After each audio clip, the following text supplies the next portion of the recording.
In the name of Allah, the most merciful, the most kind. Assalamu alaikum. This is Shumaila Amin and welcome to my YouTube channel, the Shumaila Academy. Hope guys you all are fine and enjoying your life fully and also enjoying my videos as well. If you are new on my channel, so kindly subscribe it and press the bell icon. आज हम बात करेंगे general entries की। जैसे कि मैंने अपनी last video में कहा था कि हम एग्जांपल्स के थ्रू इन्हें समझने की कोशिश करेंगे।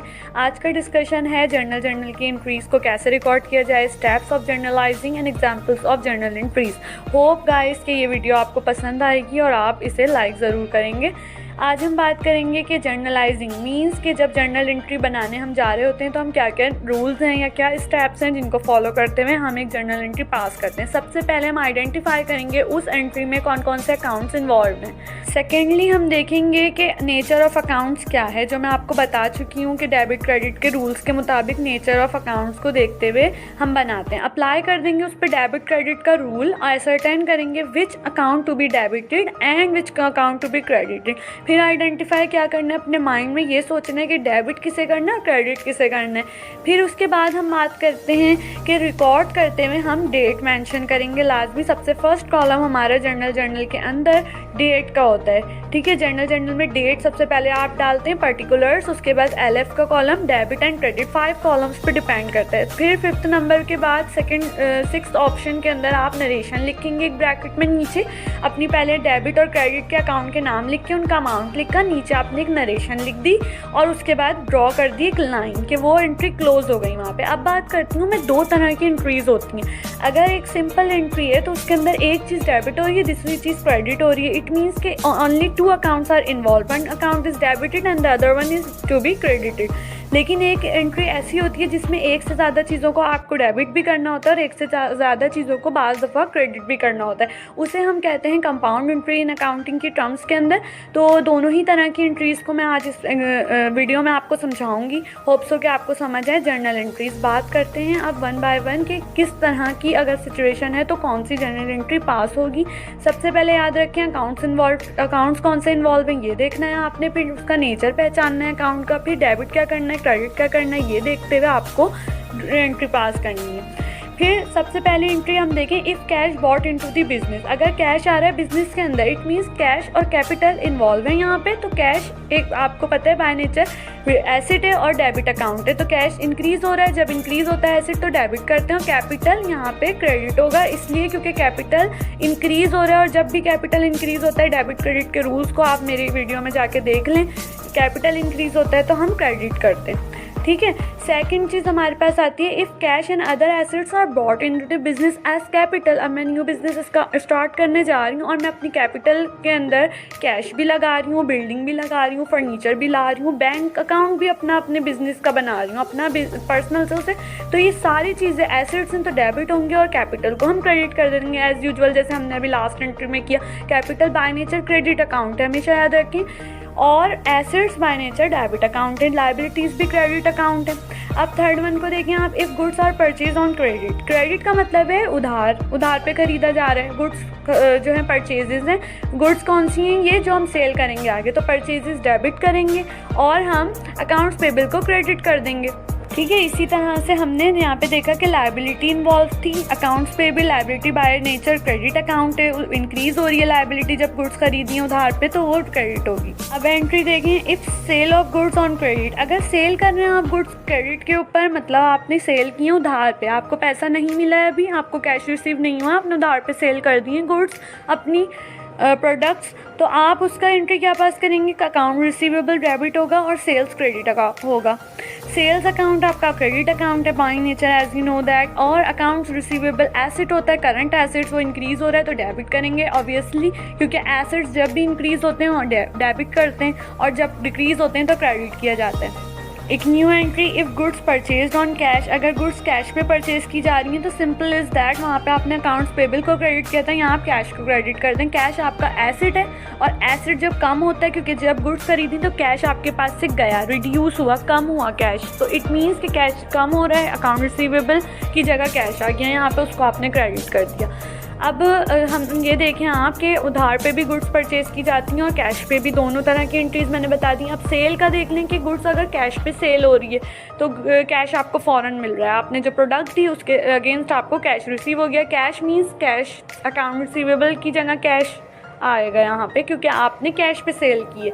अब कैश को आप डेबिट करेंगे और सेल्स को क्रेडिट करेंगे। सेल्स को क्यों क्रेडिट कर रहे हैं? Sales by nature credit account है। और कैश को क्यों डेबिट कर रहे हैं? कैश एसेट है और एसेट जब भी इंक्रीज़ होता है तो उसको हम डेबिट करते हैं। इस तरह से आपको डेबिट क्रेडिट के रूल्स को याद रखते हुए तमाम एंट्रीज़ को पास करना है जनरल।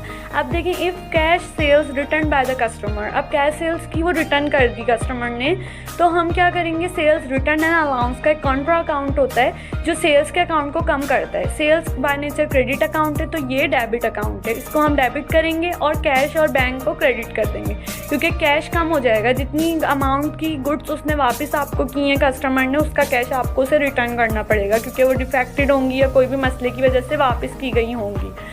इसी तरह से परचेज़ रिटर्न का एक बनता है कि हमने जो गुड्स खरीदी उसमें कोई डिफेक्ट निकला, पाइप है या रॉ मटेरियल है हमारा, हमने सप्लायर से ख़रीदा था, हमने उसको वापस कर दिया, ठीक है, रिटर्न कर दिया। परचेज़ रिटर्न एंड अलाउंस का एक हेड होता है, वो हम करते हैं क्रेडिट, क्योंकि परचेजेस डेबिट की थी जब हमने बनाई थी एंट्री, तो ये कॉन्ट्रा अकाउंट है परचेजेस का, इसको हम क्रेडिट करेंगे और कैश हमें मिल जाएगा। जितनी अमाउंट की गुड्स हमने उसे रिटर्न की होंगी वो कैश वो हमें रिटर्न कर देगा। इट मीन्स कि उसे हम कैश हमें मिलेगा तो कैश डेबिट होगा।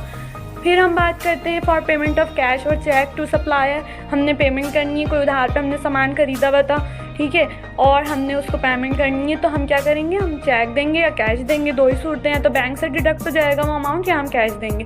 तो कैश और बैंक हमारे पास यहाँ पे हमेशा क्रेडिट होगा। और अकाउंट्स पेबल जब हमने सप्लायर से खरीदी होंगी तो अपने पास लायबिलिटी बुक की होगी उस सप्लायर के नाम से, उसे हम डेबिट कर देंगे, क्योंकि लायबिलिटी जब कम होती है, एज यू नो दैट, कि उसे हम डेबिट करते हैं। इसी तरह से परचेज हमारे पास आ जाएगी। फिर बात करते हैं कस्टमर्स के गुड्स रिटर्न को। For goods return by the customer, customer ने गुड्स रिटर्न करनी जिस कस्टमर ने हमसे उधार पे ख़रीदा हुआ था, तो उसका हमने अब यहाँ पे कैश नहीं आएगा, जबकि हम यहाँ पे अकाउंट रिसीवेबल को क्रेडिट कर देंगे, क्योंकि उतनी अमाउंट से अकाउंट रिसीवेबल कम हो गया जितनी अमाउंट से उसने गुड्स हमें रिटर्न की। तो इस तरह से हम यहाँ पे रिकॉर्डिंग करेंगे।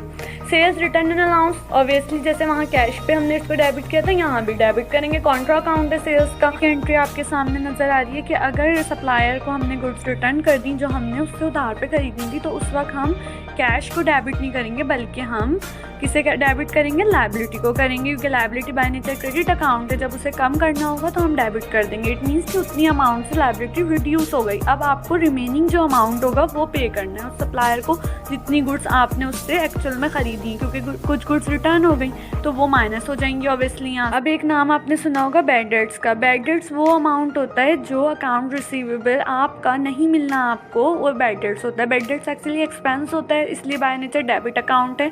और allowance for bad debts account receivable का कॉन्ट्रा अकाउंट होता है। तो बैड डेट्स की जब भी एंट्री बनेगी, बैड डेट्स को डेबिट करेंगे और अकाउंट रिसीवेबल को ये इनडायरेक्टली कम करता है, तो यहाँ पे से हम क्रेडिट कर देंगे उस इतनी अमाउंट से। जब भी बैड डेट्स एक्सपेंस होता है, allowance for bad debts accumulate होकर अकाउंट रिसीवेबल से जाके बैलेंस शीट में डिडक्ट हो जाता है। अब हम बात करते हैं for recovery of bad debts. अगर वो बैड डेट्स नहीं रहा और वो पैसे आपके पास आ गए वापस, जो डूबे नहीं थे, जो हमने समझा था कि डूब गए, लेकिन वो बंदा आ गया और उसने कहा ये आपका कैश जो हमने रिसीवेबल आपका था ये ले, तो आपको क्या करना होगा? आपको कैश को डेबिट करना होगा और बैड डेट्स जो आपने वहाँ पे डेबिट किया था उसे क्रेडिट कर देंगे, क्योंकि एक्सपेंस अब आपका वो ख़त्म हो गया, क्योंकि वो पैसा आपको वापस मिल चुका है, अब वो वहाँ पर नहीं रहना चाहिए। अब हम क्या बात करेंगे? For purchase of machinery on और any other asset on cash. ठीक है, कैश पे भी हो सकता है, क्रेडिट पे भी हो सकता है। जब क्रेडिट पे होगा आपको पता है अकाउंट्स पेबल को हमेशा क्रेडिट करेंगे।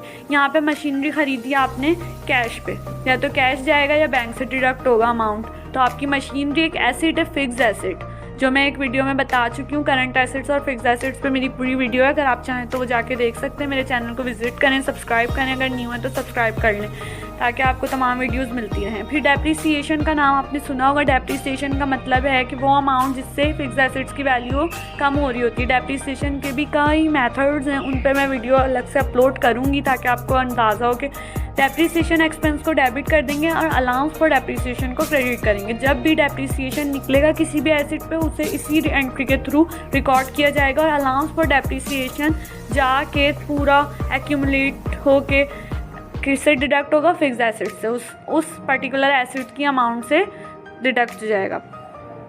ये कॉन्ट्रा अकाउंट है, आपको पता है, फिक्स एसेट का। किसी ने कैश विड्रॉ किया बिजनेस से पर्सनल यूज़ के लिए ओनर ने, तो आप उसे क्या रिकॉर्ड करेंगे, ड्राइंग्स का हेड आता है जो डेबिट होगा और कैश या बैंक क्रेडिट हो जाएगा। पर्सनल यूज़ के लिए जब भी कोई चीज़ बिजनेस से निकाली जाएगी हमेशा ड्राइंग्स का हेड यूज़ होगा। Drawings bye nature debit account है और ये कॉन्ट्रा अकाउंट है कैपिटल का, क्योंकि ये कैपिटल को रिड्यूस करता है। बात करते हैं अगर गुड्स विड्रॉ की गई, कैश नहीं किया लेकिन गुड्स ले गए घर, कोई ऐसी चीज़ बनाती है वो फर्म जो वो अपनी पर्सनल यूज़ के लिए निकाल के ओनर घर पे ले गए, तो वो भी क्या यूज़ करेंगे, उसके लिए भी ड्राइंग्स का हेड यूज़ किया जाएगा। ड्राइंग्स के हेड को आप डेबिट कर देंगे और परचेजेस को क्रेडिट कर देंगे, क्योंकि वो आपने परचेज की थी आगे सेल करने के लिए, लेकिन उतनी गुड्स आप अपने घर ले गए पर्सनल यूज़ के लिए, तो वो आप ड्राइंग्स में डाल देंगे क्योंकि वो आपने सेल तो नहीं की। अब drawings by nature Contra account है और कैपिटल का कॉन्ट्रा अकाउंट है क्योंकि कैपिटल को रिड्यूस करता है, अगेन मैंने बता दिया।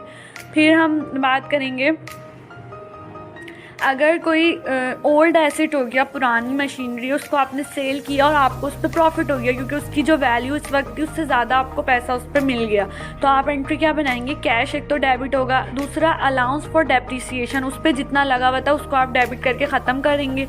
गेन ऑन सेल, गेन जब भी होता है क्रेडिट होगा, अगर लॉस होगा तो फिर डेबिट करेंगे। और ओल्ड एसेट चला गया, एसेट जब जाता है ख़त्म होता है तो उसको हम क्रेडिट कर देते हैं। बात करते हैं सेल ऑफ एसेट पे जिसमें हमें लॉस हो गया, मीन्स कि जितनी उसकी वैल्यू थी उतनी हमें नहीं मिली, उससे कम मिली, तो यहाँ पे सिर्फ एक चेंज आएगा। वहाँ पे आपने गेन ऑन सेल को क्रेडिट किया था, यहाँ पे लॉस ऑन सेल को आप क्या कर देंगे, डेबिट कर देंगे। कैश डेबिट होगा, अलाउंस फॉर डेप्रिसिएशन डेबिट होगा, लॉस ऑन सेल डेबिट होगा और आपका ओल्ड एसेट जो चला गया, क्योंकि एसेट जब कम होता है तो हम क्रेडिट करते हैं, तो एसेट यहाँ पे जा रहा है तो हम उसे क्या कर देंगे, क्रेडिट कर देंगे। Thank you so much for watching this video. अगर ये तमाम एंट्रीज आपको समझ आई, पसंद आई तो लाइक ज़रूर करें, वीडियो को शेयर करना ना भूलें, अपने सोशल मीडिया अकाउंट पर शेयर करें और इन्जॉय करते रहें।